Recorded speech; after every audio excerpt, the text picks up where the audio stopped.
Have you ever heard the sound of freedom?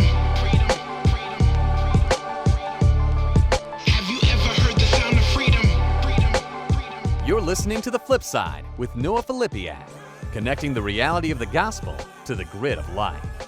You can support the podcast and pick up some sweet Flipside swag at www.patreon.com/Noah Filipiak. What is up, Flipopotami? Welcome to episode 81 of the Flipside podcast. You may notice if you're watching on YouTube that I look much clearer. I am in HD today, or whatever it may be. I finally got a new computer, a new laptop. I was hanging on. My old computer was like the 1995 Honda Civic that I once owned. That was a stick shift that got 42 miles a gallon. I love that car. I bought it for $1,100, and I drove it for 6 or 7 years.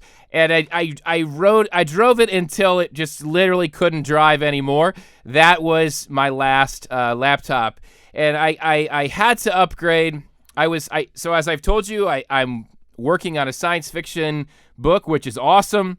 I'm over the 200-page mark now. I think I'm on page 207, and around page 160 or so, I had to split the Word document into two because the computer couldn't keep up with the document anymore. So when I would type, the cursor would be behind what I was actually typing. So it'd be like, wait for it, and then it would appear on the screen.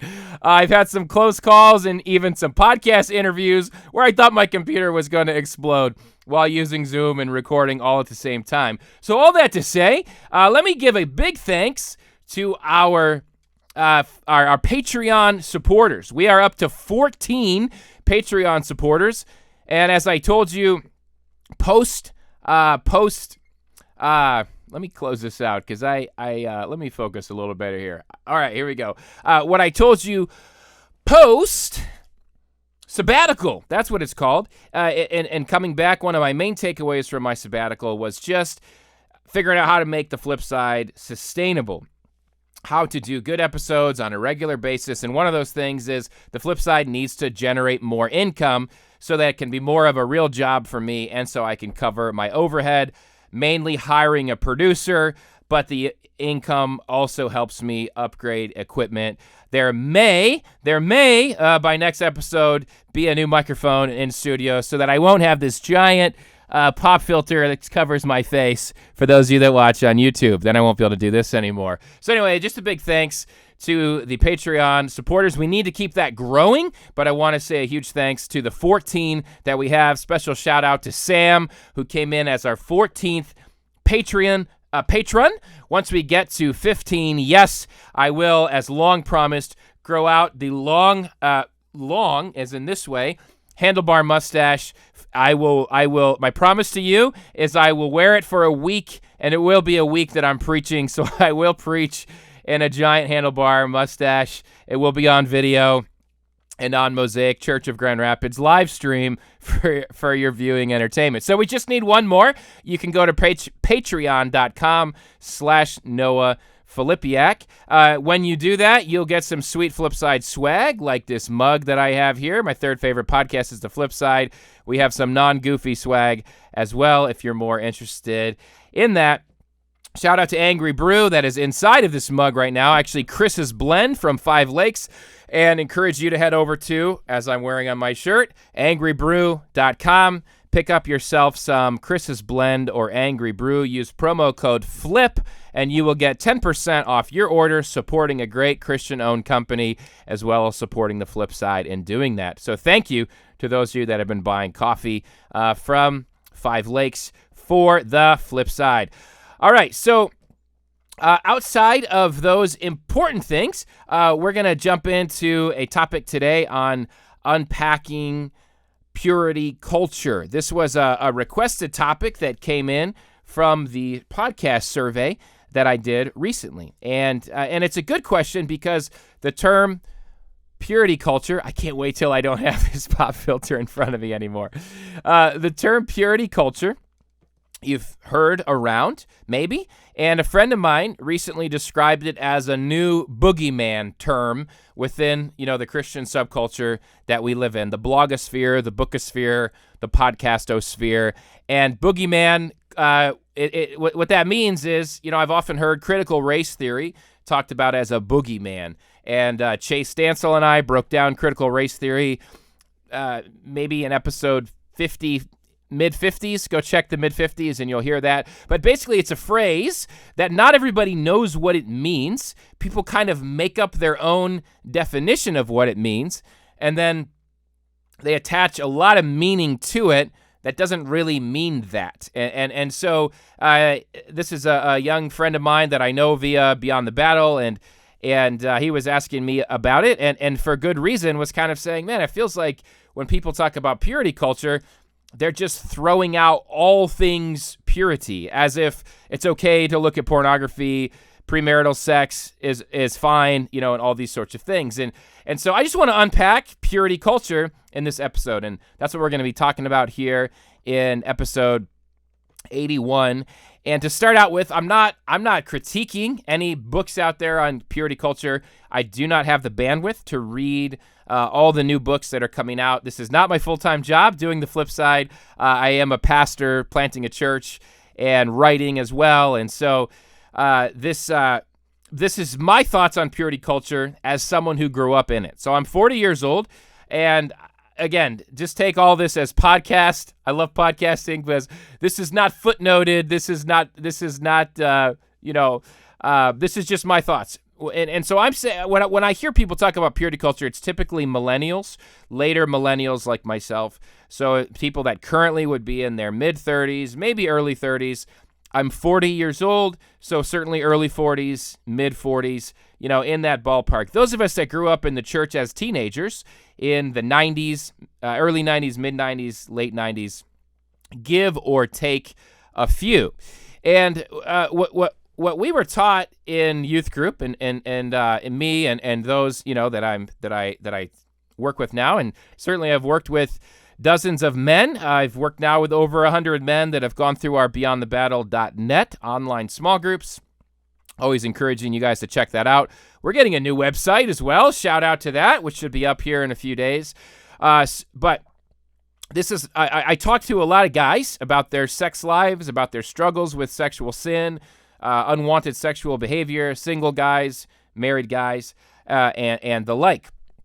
A book that I'm going to reference a little bit is The Great Sex Rescue by Sheila Ray Gregoire, Rebecca Gregoire Lindenbach, and I had it up here and Amazon took it away, Joanna Sawatsky. A very good book. It's a book that does not mince words.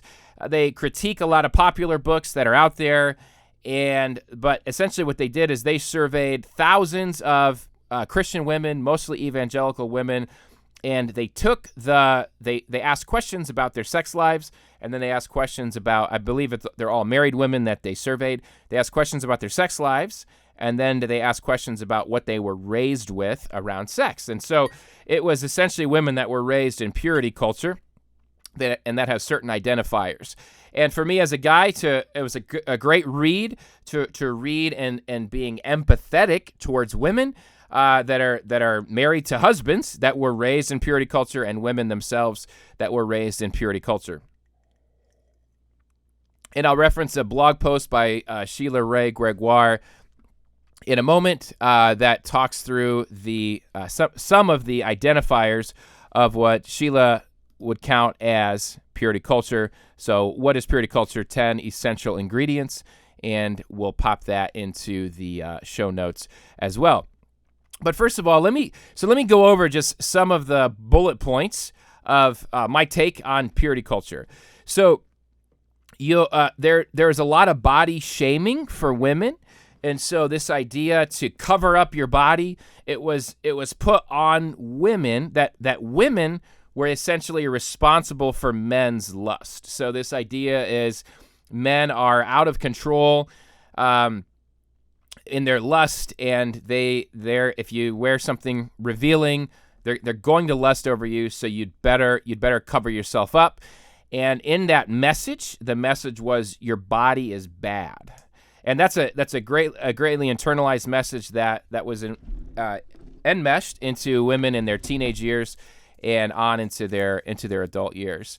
The Great Sex Rescue book that I talked about, in their research, they found that evangelical women have lower libido, have a lower sex drive than the standard, non-Christian woman that's out there. And the research showed this is because of purity culture teaching that whenever their sex drive would have been aroused in their teenage years or single years, they were always taught by purity culture to stop, shut it down, bad. And so that created, and it's written much more scientifically and more articulate in the book, but that created the body actually having, for some, now physical pain during sex. And so the book talks a lot about that, and Sheila has some great resources on her website, which is baremarriage.com, BARE. And again, that'll be in the notes. But some great resources if you're one of those women, and that's one of her many great aims in her writing ministry is to help women that have been affected by that to be able to, in a healthy way, get some of their sex drive back. But it's what we're doing now is we're looking back at the ramifications of purity culture on men and women today. And so for me, I referenced some of Sheila's work as a woman. The Great Sex Rescue surveys thousands of women. It's they have a new book coming out. I don't have it in front of me. Maybe I'll try to find that. I'm sorry. But it's a new book coming out for girls today, and they really have a passion to help women be taught the right things, that many that were taught the wrong things. For me as a guy, I can speak a little bit into what we guys were taught that was wrong, and how those two things interplay together. For all of us, men and women, the sex was put out there as really the reason to get married. Sex within marriage was the solution to your sex drive. So for example, you want to look at porn, just wait and get married. You want to mess around with girls, I'm talking as a guy, don't wait, wait until get married. But it wasn't just wait until get married. So what you have to understand about purity culture is that with you may have been exposed to this in different increments, but a hugely influential book around purity culture was Josh Harris's I Kissed Dating Goodbye. And the basic premise of I Kissed Dating Goodbye was you didn't do anything physical while dating. It was called courtship instead, and your first kiss was going to be on your wedding day with your spouse. Now, I did not ever read I Kissed Dating Goodbye, so I cannot give you a blow-by-blow of the details of the book and how that whole process worked. I can tell you there was a girl that I liked in my youth group that evidently had read I Kissed Dating Goodbye, because I was interested in her, and in my awkward teenage way asked her out, and she said no because she was reading I Kissed Dating Goodbye. Or maybe she was just using that as her excuse, right? That was a convenient way to shut a guy down that you weren't interested in. But Josh Harris since has essentially recanted that book. He's apologized for it and all the damage that it did. Josh Harris, there's an interview with Josh Harris at the end of the Rise and Fall of Mars Hill podcast series by Christianity Today. So that was a super popular podcast a year or two ago. I've talked about that previously on here, but go to the tail end of that feed, and Josh Harris, if I remember right from that interview, is not even a Christian anymore, or maybe barely a Christian. And he used to be a megachurch pastor and wrote this book, and has sincerely apologized again for the content of the book. But what I found is because of the some people were more influenced than others by that book. For me, I wasn't really influenced by it directly. Maybe I was indirectly. Maybe people that were teaching me were reading that book. But that's a really extreme stance within purity culture. It was sex needs to wait until marriage, and nothing else can happen before then. So that's really extreme. When I say extreme, you're basically saying not only sex has to wait until marriage, but kissing has to wait until marriage. And there was this slippery slope idea that anything was dangerous because it would lead to the next thing. And so, as a result, I don't know. I guess instead of analyzing that completely here, I just want to lay it out there that's what it was doing, and that's what it did. That's what it was teaching. And I know people that waited to kiss, until they were married. So within that, again, not having read that book, I don't know if this was within that book or if these were just metaphors that were picked up on and recycled around, youth ministry circles. But it was common to be taught, and if for men and women. But I don't know. It feels particularly damaging to women in this idea of your virginity being the article, What is Purity Culture? 10 Essential Ingredients. Sheila Gregoire, she breaks this down well, distinguishing the difference between still affirming that sex is meant to be within marriage, but I'll have to see. Let me see if I can find it. The huge focus on virginity, that it wasn't even about purity, and purity has to do with your faith in Jesus.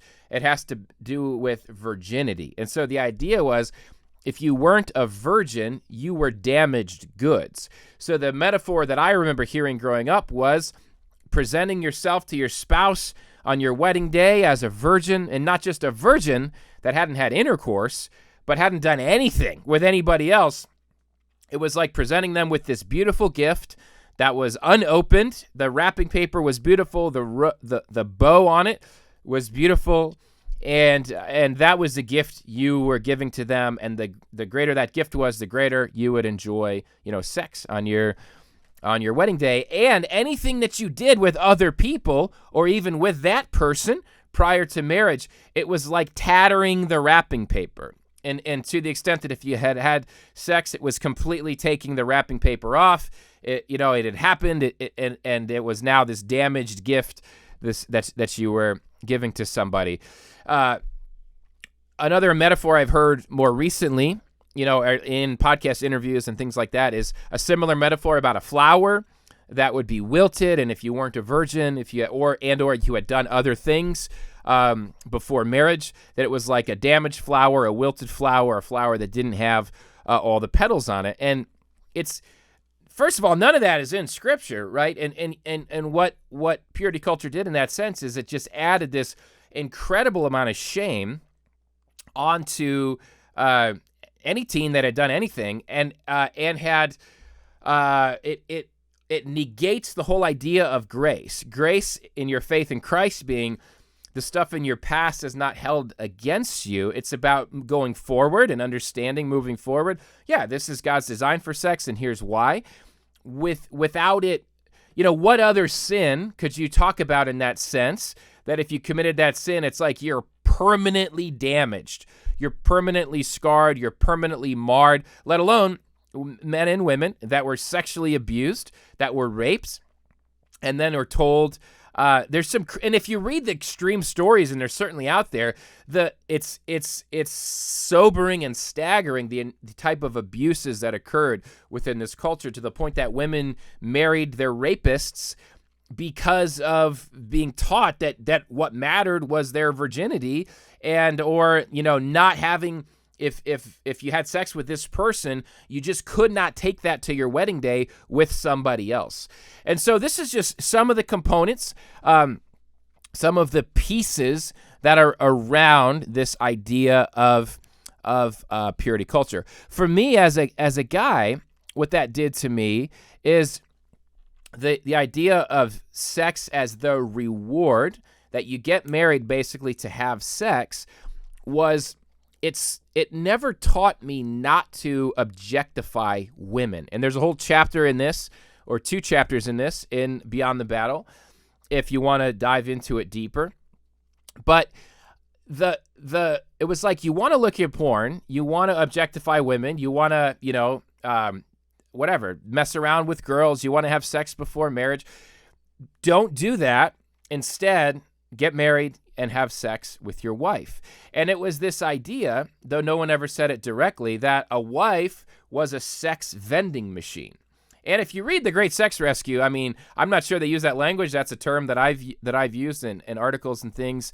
But it's very, very much in line with the research that they found, where wives are being raped by their husbands, essentially. Wives can't say no. Wives are taught by the church that if they don't have sex with their husbands will go look at porn. So it's up to them. It's, again, the wife's responsibility to make sure their husband's not looking at porn by having as much sex with him as they want. And again, there's extreme cases out there that should wake us up. And I have one particular person, like in real life, sometimes it's helpful to know, it's, you read statistics and stories, but a real life couple that I was talking to, and they said that because of these teachings, they used to have sex 5 times a day.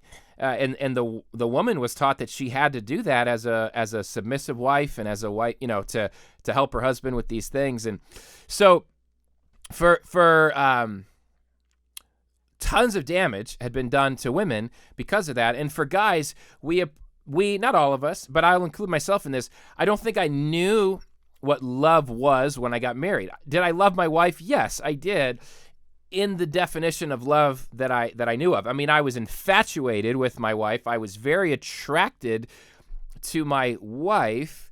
And so in a sense, you could look at us and say, oh, he's crazy about her. But that's not love, right? Love, when you're infatuated with someone, the whole idea of wanting to have sex with someone, being very, very attracted to someone, that's a very selfish desire. I want that for me, for my needs, for my wants, this sort of thing. That's not love. Love is actually that person's needs, that person's wants. And we had to learn that the hard way. Again, I write about this in the book. I wanted to get a divorce. I was very entitled in what I brought into my marriage. And that entitlement came from these teachings of purity culture. The problem is, sex was talked about as the reward, and it should not be talked about as the reward. In fact, you were told, in this article by Gregoire says the same thing at the end, you were told that your sex life would be, amazing if you did it this way. If you save sex until marriage, your sex life would be amazing. And what me and many other married couples found is that sex was not amazing initially. It was challenging. You had to figure a lot of stuff out. Not that this is the right way to do it, but my friends in high school, my friends in high school, public high school, started having sex in 9th or 10th grade and were watching tons and tons of porn, and it was very public, and guys were talking about porn on the baseball team and the football team. And sex was a very, very, very common thing, and it's even more common today. I am not at all suggesting that that is the right path. There's tons of pain and objectification and harm that happens from that. But what you see with evangelical couples where there has been really no exposure to sex, and from the Great Sex Rescue's research, that these teachings of shut down your system the entire way, and then when you're married, you can start kissing. It's like you've missed these whole chapters of progression, of intimacy, and of your body's sex drive being something that you're used to having and handling and knowing what to do with. And so there's, whatever it may be. I want to speak generally here, not specifically, but the research shows that the research from the Great Sex Rescue shows that it's common for there to be pain during sex. It's common to have low sex drives, differing sex drives, all these sorts of things. And so And I'm talking to some of my friends that were married, and then I start doing Beyond the Battle, and I start seeing patterns in guys that have this very, kind of similar upbringing. Beyond the Battle came later, but in those first few years of my marriage, I wanted out. I wanted to get a divorce because the selfish way that I saw in high school that I was always taught was wrong, well, that certainly seemed better. Just this casual sex, have sex with non-Christian women who they seemed, I lived in a college town at the time, Michigan State University in the East Lansing area, and there was lots of sex happening all the time, and you could hear these conversations. You could see the flirtation. And so when that's been your drug your whole life, porn manifested just in a different way, and I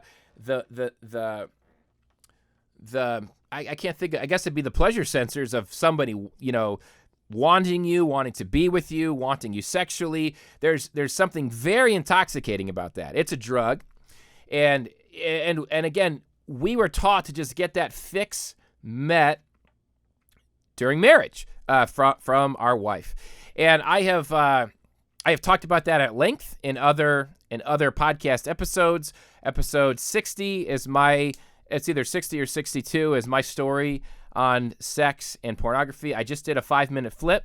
By the way, I meant to mention this earlier, but make sure you're subscribing to the podcast.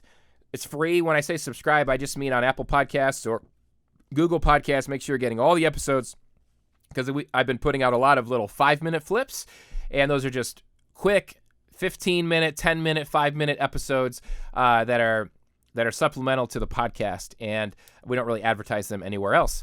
But anyway, I just did one of those this week on how porn is a perversion of God's gift of intimacy. And so I encourage you to check that out. So I unpack this in other places, but not all sex within marriage is loving sex and even intimate sex. If it's not a two-way street, then that's not intimacy. And God's gift was for us to be intimate within our marriages in sexual and in non-sexual ways. So that was, I would say, one of the biggest ways purity culture damaged me, was never teaching me not to objectify women, and then taking that into my marriage as if marriage was the place for me to objectify my wife instead of loving my wife. All right, I have some notes here, and they're going to be in random order in flipside fashion, but I want to give some of this unpacking some of the boogeyman side of purity culture, like I said at the beginning here, and that is, as we talk about, so a good example going back to the book I Kissed Dating Goodbye. I was just reading another book that I won't mention, but it was a good book for the most part.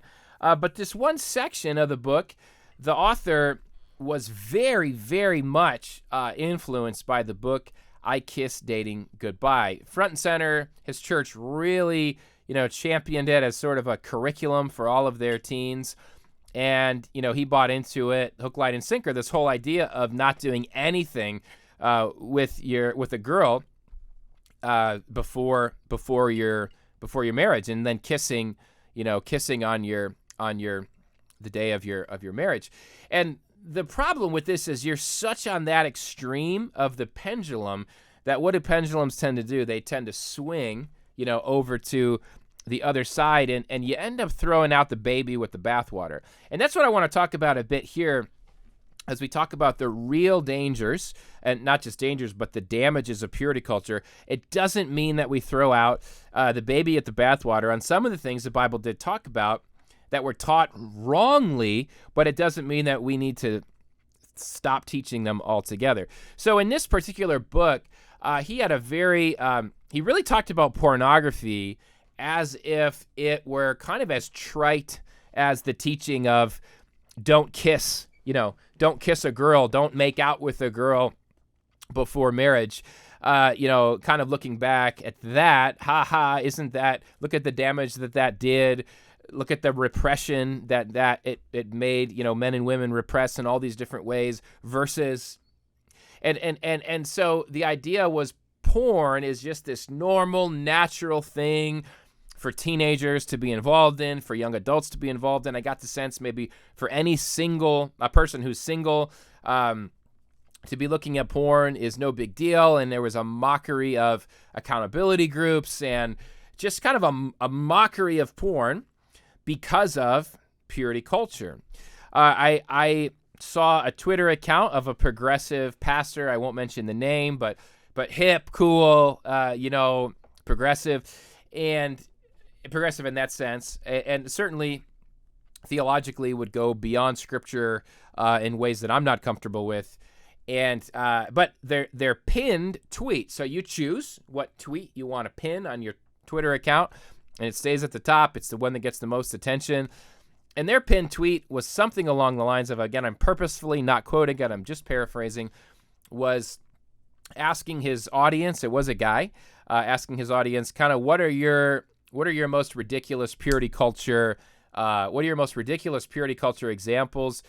And he said, mine is something about when his parents put Covenant Eyes on all of their devices. Now, as you know, I endorse Covenant Eyes. I love Covenant Eyes. Covenant Eyes is a huge helpful tool in my life that helps me to not look at pornography. And he's making fun of Covenant Eyes. He's making fun of the fact that his parents put it on their computer. The context of his tweet was definitely meant to make a mockery of Covenant Eyes and a mockery of this idea that anyone should use it, or that a parent should use it to monitor what their kids are looking at, as if it's great and healthy and there's no damage being done, for 15-year-olds to have unlimited access to all the porn that is on the internet. It's just, I have to stop and go, there's obviously a trend here that has, I didn't put this in my notes, but I remember there's a Lutheran, is it pastor or priest? She's a lady. She's very, very, I guess progressive is the right word. I can't remember her name. She has like 3 names, so like an abbreviation. She's got tattoos all over her. And she collected, what were those called? Promise rings from purity culture women that had promise rings. And she built a statue of a vagina out of it. So you can Google that if you want to see a vagina statue made out of purity culture rings. Purity culture rings. What I meant was promise rings. And again, it's just this idea of really mocking. So then, again, promise rings are a whole thing in and of themselves. But we hear that, and my friend with the boogeyman comment was, when I hear those things, what I hear in between the lines of all of that is sex with before marriage is totally fine.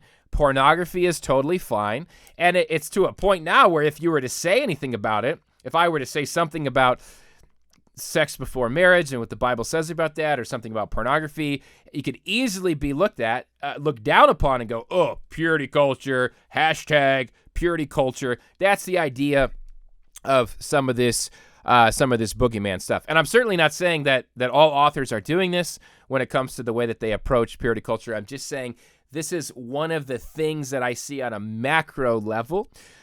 Sometimes when purity culture is talked about, both in the things that are said and then some of the things that are implied, there's this idea that all bets are off and let's never talk about it. And I will say that hardly anyone talks about saving sex for marriage anymore, and there's probably a fear behind talking about some of those things because there's truly damage that was done in these teachings, and so we have to be really, really careful and nuanced in the way that we talk about these things, because I don't think we really know how to navigate that middle space, the middle space of, you have the extreme, you can't even kiss until you're married, and sometimes it's easier if you're in leadership to just give something really concrete like that, because when you start getting into the gray area, now you go, I could be right, I could be wrong, I don't know.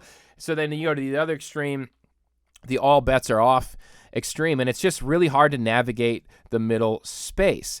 My point to some of this is there's still scriptures that are out there that we have to deal with and work through and apply to our lives. One of the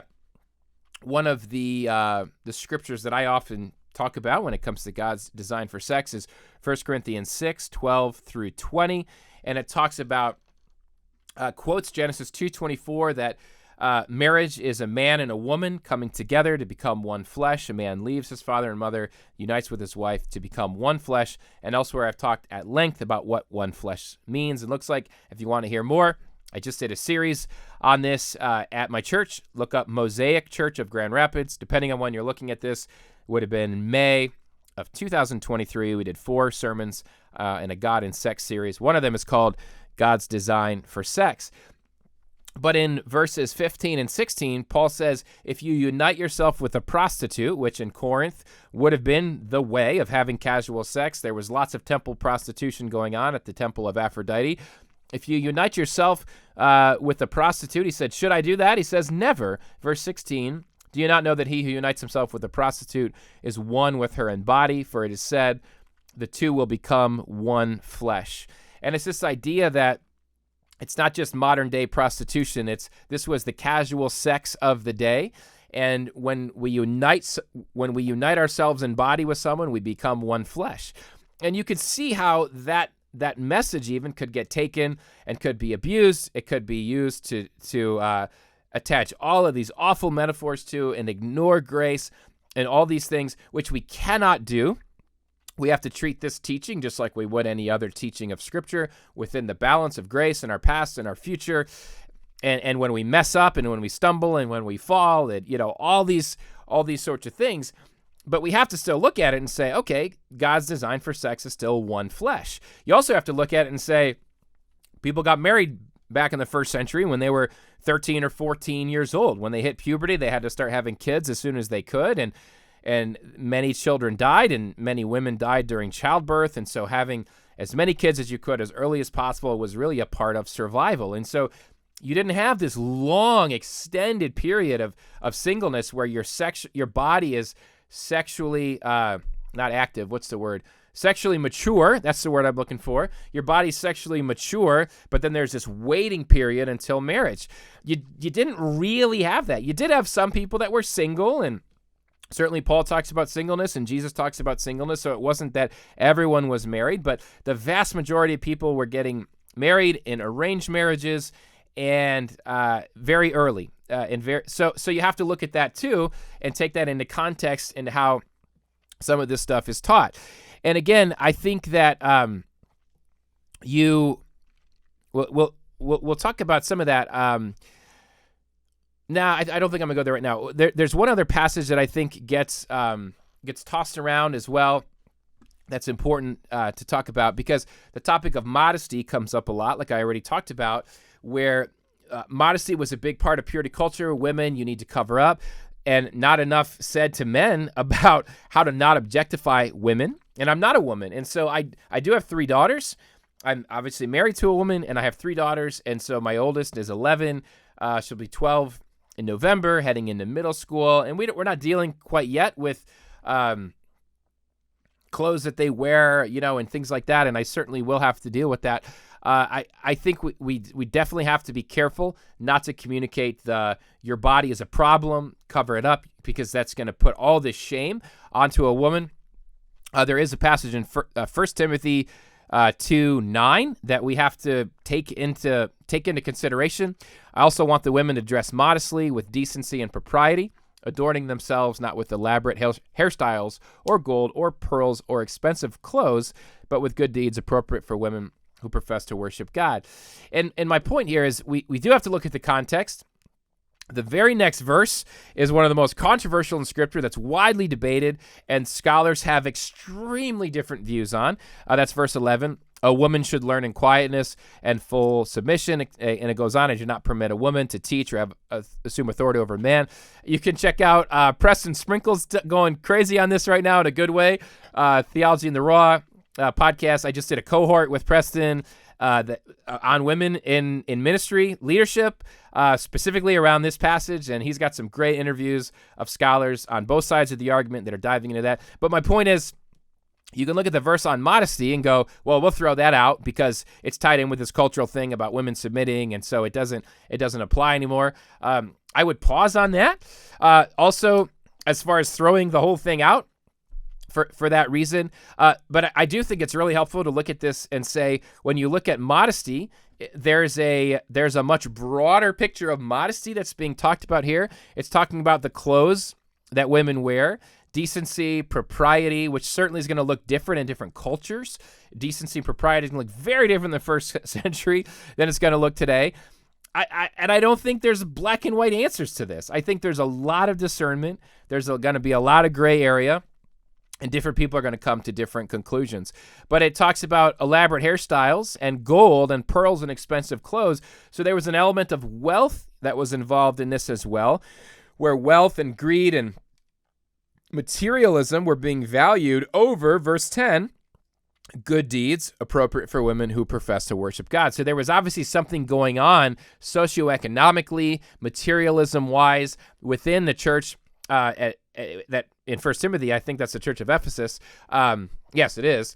There's certainly something going on at Ephesus that has to do with economics and women that are flaunting wealth and even probably make a great sermon here that no American would want to hear about how we're not supposed to spend our money on these elaborate wealthy things for ourselves, but instead, how do we help the poor? How do we, obey what Jesus says about the poor and all these kind of things? So there's a lot going on here than just, I don't know, how short is your skirt or how tight is your shirt or whatever it might be. So we need to be really actually biblical in the way that we approach these texts. But I also think that it's wise to not throw out the baby with the bathwater as if this isn't here at all. And for me as a dad and my daughters, I think there's a wisdom that my daughters need to have. There's certainly a teaching nowadays, hey, girls, you can dress however you want. And some listening might say, yeah, you can dress however you want. I definitely agree that it is up to a man. If a man lusts or not, it is the man's fault. It's the man's fault for lusting. We are responsible for objectifying the way that we see and analyze beauty, the way that we are able to compartmentalize beauty away from lust. So lust being something where I'm fantasizing. I'm even lust. We're gonna have different definitions of, but there's certainly a difference between attraction and lust. There's a difference between when I'm talking about objectifying and beauty. But I want my daughters to know that if you dress a certain way, and I'll just leave it at that, there will be guys lusting over you. There's a select small percentage, minority in the population of guys like myself, guys that are in the Beyond the Battle groups with me, that are really working hard to retrain our brains, to unlearn even what some of this objectification stuff that purity culture never untaught from us, and we're trying really hard to work on. How do I make sure I don't objectify women? How do I see women with full dignity? That's beyond just not looking at pornography. That's beyond just not physically, all the sexual abuses that are out there. Certainly those things need to be dealt with, but I'm just talking about the mindset of it. Most guys are not fighting against that mindset. Most guys are just going full. You can watch it happen. If an attractive woman runs by, maybe jogging on the side of the road, or walks by in an attractive dress or something, look at the guys around. Look at the guy in the car at the stop sign. Look at where his head. I mean, he'll just follow her the whole way. He'll just follow. I mean, it's like it's not even. We don't even try to hide it. We being guys in general are just doing this stuff. They're outside of a very small minority of guys that are saying, I have self-control over this. I have help to strengthen me in this. I'm working on this. This is where I want to be. I want to view women, the way God wants me to view them. So I think it's okay to, this is tricky, right? This is really, really tricky. And this is where we don't want to go, because I never want to teach my daughters or any woman that it's their fault that any man would do anything to them. It's not.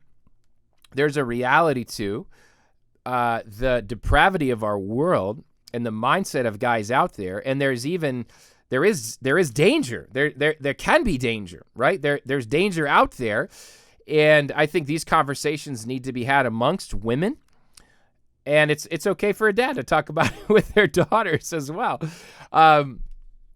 and it's not a matter of your body is bad. There's man, I wasn't sure I was going to go here on the podcast, and now I'm here. And so,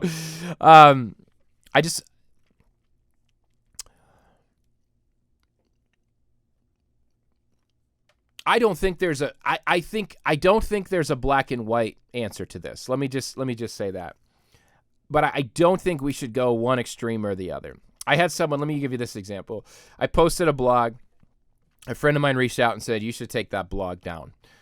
And they said there'll be women that would be really upset about that blog. And I was thankful for them. I interacted with them a little bit. And this was years ago. And I remember a comment they made. They said, if someone like this person's sister, who had a pretty extreme view on this, read that, they'd be really furious. And she said, her sister's view is that if a woman were, naked in the street, no man should objectify her. Now, in an ideal world, that's true. Whether it's, naked in the street, maybe that's not very sexual and but pick your context. No man should objectify her. And I think you just have to live on planet Earth too, right? So yes, agreed. Ideally, no man should do that. A man should still be able to process that woman, even in her beauty, in a non-sexual way, a non-objectifying way. But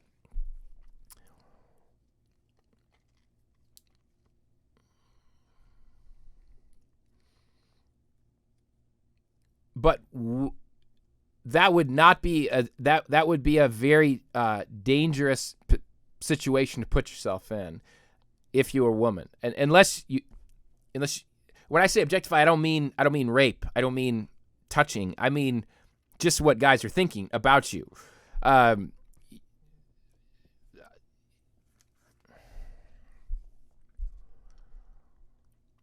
So I'm not sure it's helpful to just say that's the new I'm not sure that it's helpful to say that's the new teaching. Girls, if you walk around naked, wear a wet t-shirt, no big deal. It's the guy's fault if he looks at you. Certainly it's going to change with culture. There's culturally what's the word I'm looking for? So what I'm doing right now is I am trying to figure out how to get, there we go. I'm getting text bombed by somebody right now, and my computer is flashing text alerts at me, and it's very distracting. And I just figured out how to turn it off. Yay. Yay for turning those off. Now I lost my train of thought. I apologize. Thank you to the person that just text bombed me. My phone is still going crazy in my pocket, so I just threw that over across the room. All right, let me get my train of thought back. I apologize. This is why we are your third favorite podcast. Let me take a little sip of Chris's blend here.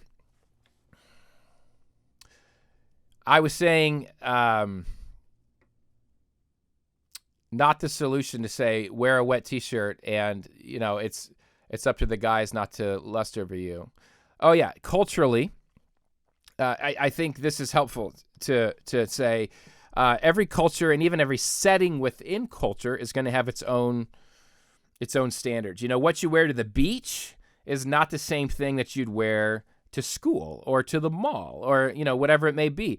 I'm not going to get into the sociology of all that. That's just the way things are. But I think that man, I really got off on a rabbit trail here, and I didn't mean for that to happen. My point is, to all these examples, is don't throw the baby out with the bathwater. There's still a level of modesty that Scripture talks about when it comes sexually, when it comes economically, when it comes to the setting that we're in, that the attire we wear should fit that setting. That's the same for guys. We tend to only talk about women in their modesty. I don't fully understand the way women are attracted to men. I do think men are more visually stimulated in general, Doesn't mean 100% of men are and that 100% of women aren't. I think that there are some double standards within the church that I don't really understand. I hear Christian women talking about actors that they're attracted to. Did you see him in this? Did you see him in that? Or, even the Thor in the Marvel movies is like shirtless. And I had a gay friend of mine who's a Christian and trying to follow, God's design for sex between a man and a woman. And he's like, I can't watch Marvel movies because they got Thor, whatever the actor's name is, I forget, naked. His butt is naked in one of the movies, I think. And he's always shirtless. There's always these shirtless scenes with guys. And I'm all over the place now. So I'm not saying that I think there's these, if you look at the statistics, and even as we talk about, we can say there's trends among men and women amongst what's visually stimulating. I don't know if a woman is looking at Thor and then is going to go masturbate later and thinking about that thought in her head, or if she's able to look at him and say, he's attractive. I'm going to talk to my girlfriends at church about how he's attractive, or whoever, Michael B. Jordan, or whoever it might be. There's probably, I don't know, but I know that if it's a woman in a movie who's naked, or even in a bathing suit or lingerie, that is a different ballgame. And some guys can look at her and not objectify. Many are going to objectify, and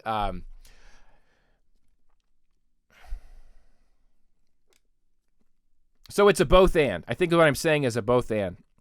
That this modesty thing needs to be a both and we also need to understand that as not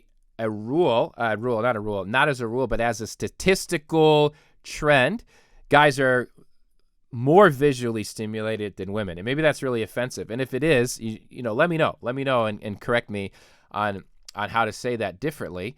I am a guy, and sometimes I do read things from women sometimes, and I'm like, yeah, you're definitely not a guy. Like, you definitely, and I'm not a woman, right? So I don't mean, again, I just humbly, forgive me if I'm saying something wrong.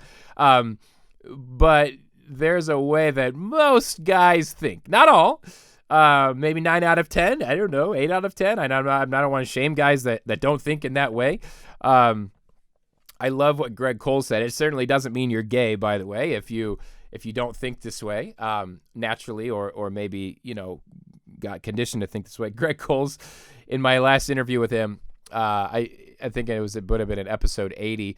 He's like, yeah, I hit puberty, and I just thought, I asked him when he discovered he was gay, and he's like, I hit puberty and just thought God had spared me from the sin of lust.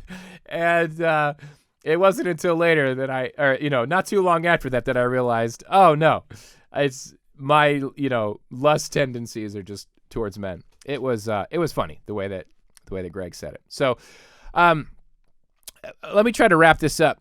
My point to this is, and before I wrap up, I do want to read you a couple more of Sheila Ray Gregoire's her top 10. I won't read all of them to you, but I'll read some of them to you. The thing I want to say in this, and the reason for this kind of unpacking of purity culture episode, is I think, number one, let's not become arrogant and snarky in the way we talk about this subject. Hopefully I didn't do that today, but it's a human tendency to do that. So if I did, forgive me. Be careful not to throw out the baby with the bathwater. Be super honest about the harm that the incorrect parts of purity culture did. And there's tons of stuff we need to relearn. And we need to keep doing a good job of relearning that. God still does have a design for sex. And again, there's going to be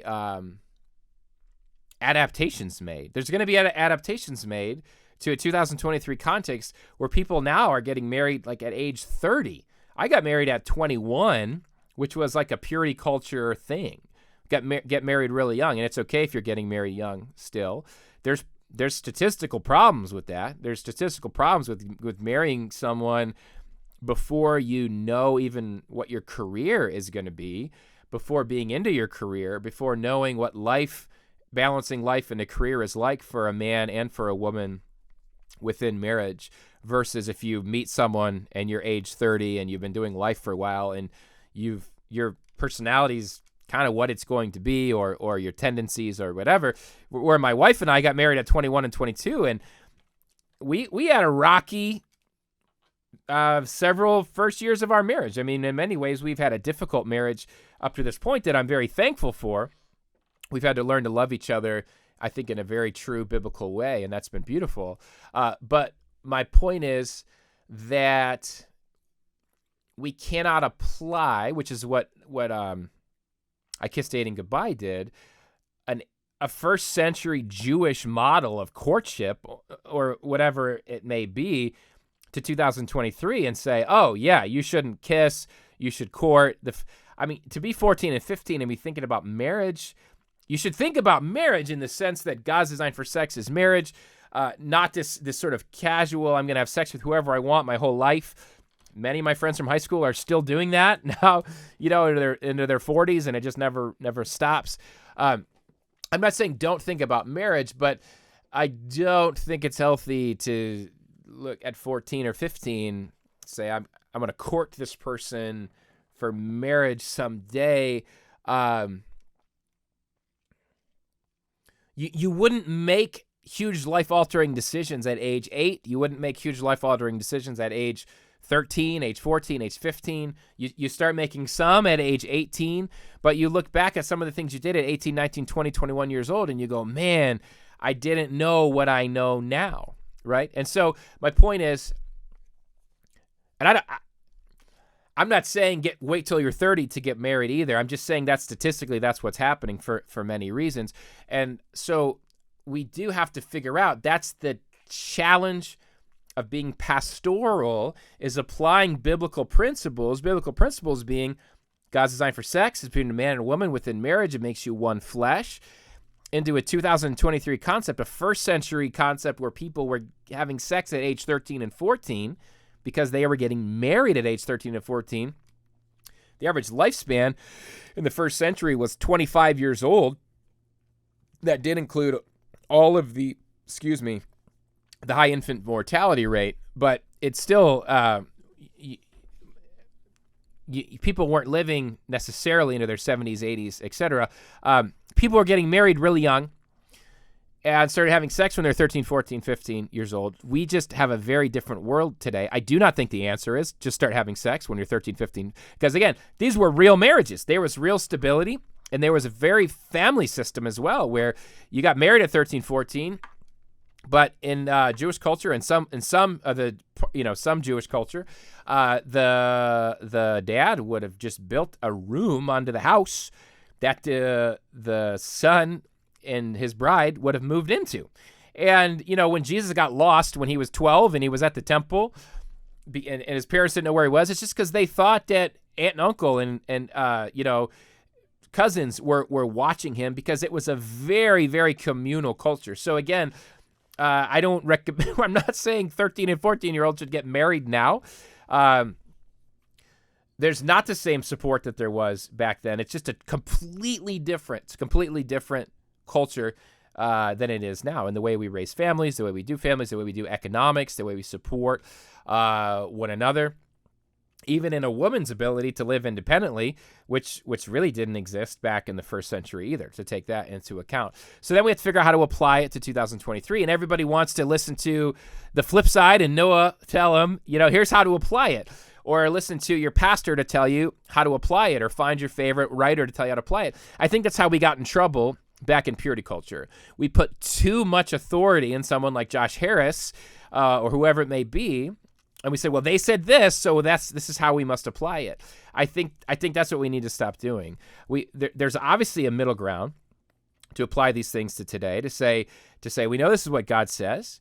We also can learn some things and say it is not healthy to stifle all intimacy in a relationship. I told someone recently, I think that the level of intimacy physically in a relationship should mirror the level of intimacy in the relationship emotionally, and even where this relationship's headed. So when you're 14 and 15 years old, that's a very different type of intimacy than if you're 24 and 25 years old, and at that point are seriously thinking about the people you date and the potential of marriage and just the real idea of love and of what intimacy is.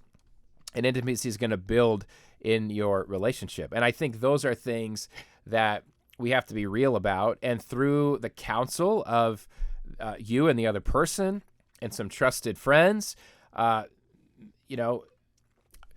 don't know. I don't know the right answer to it, but I think we need to be aware of what's been damaging and abusive and harmful and stop those things. And we need to be also aware of the boundaries that God does put around sex. And those boundaries are there for good reason too. And much of the harm and abuse that happens in our culture wouldn't happen if everyone abided by those boundaries that God, put into play.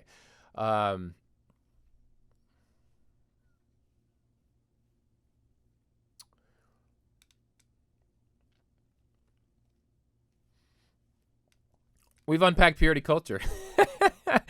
We've unpacked it. It doesn't mean that it's pretty or organized. There's a lot here. Let me read you a couple things off of bearmarriage.com. The article is "What is Purity Culture? 10 Essential Ingredients." Sheila Ray Gregoire. This is on May 8th, 2023. So fresh off the press this month. Purity culture redefined purity to mean virginity. Talked about that a little bit already. Purity culture reduced one's faith to one's sexual backstory. Talked about that a little bit as well. Purity culture made dating into a sin. Purity culture taught that teens were not capable of making decisions and thus needed others to do so. Purity culture made any physical contact a sin, not just sex. Purity culture taught that self-control wasn't possible, especially for boys. Purity culture put the responsibility for boys' bad behavior on girls. Purity culture saw girls' bodies as inherently dangerous. Purity culture used fear tactics and bribes rather than information. Purity culture treated information as dangerous. Purity culture was so much more than just saying, wait for marriage. That's the end of it. Yeah, so check that out. I sincerely ask for your grace if you made it through this episode. I'm not trying to answer all these questions for you. I'm trying to help you think critically. Yeah, I'd love your feedback as well. Our email now for the show is via Patreon. So become a Patreon supporter. Send in your questions, your feedback, your pushback, and I would love to interact with them with you personally via the Patreon portal as well as on the next episode. So you can do that at patreon.com/Noah Filipiak. I hope this was helpful. I'll just stop apologizing for it. I'm doing my best, right?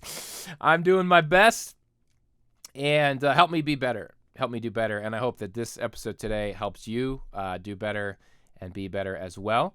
Again, I encourage you to, if you haven't checked out youtube.com/Noah Filipiak, you can watch all of the long form episodes of The Flip Side. And you can also subscribe. So some of you I know are not super tech savvy, but so go to Apple Podcasts, go to Google Podcasts, and just click to subscribe there. You'll get all the 5-minute flips as well as Noah's Rant. We're doing Noah's Rant now as its own independent episodes. And those are on the subscription feed, again, free, as well as onto YouTube. And so, yeah, with that, we'll wrap up episode 81. Remember, we are only one patron away from our goal. Our first goal of 15, our ultimate goal is still 20 to be financially sustainable. But 15 has been a milestone we've been shooting for a long time. So who will it be? Who will be the one that gets us across the finish line? Could it be you? Patreon.com/Noah Filipiak. Again, that is to keep this show going. Love doing the flip side. Love you. Love the way the audience is growing. Thank you for listening. I will see you next time on the flip side. The Flip Side with Noah Filipiak is a Beyond Ministries production. Copyright Noah Filipiak. www.noahfilipiak.com. Theme music by Kyle Lake at K-Lake Music. Used with permission. Please leave a review on Apple Podcasts and subscribe wherever podcasts are found. It's time to bring me closer. There's no purgatory, cause you're in or you're out. When you see him in the clouds, then you know it's going down. Raise them, raise them, raise them. They've been sleeping for some ages. Now all God's babies so confused by this hatred. Pulpit preachers shouldn't aim to be A-list. Money probably long, but short is what your days.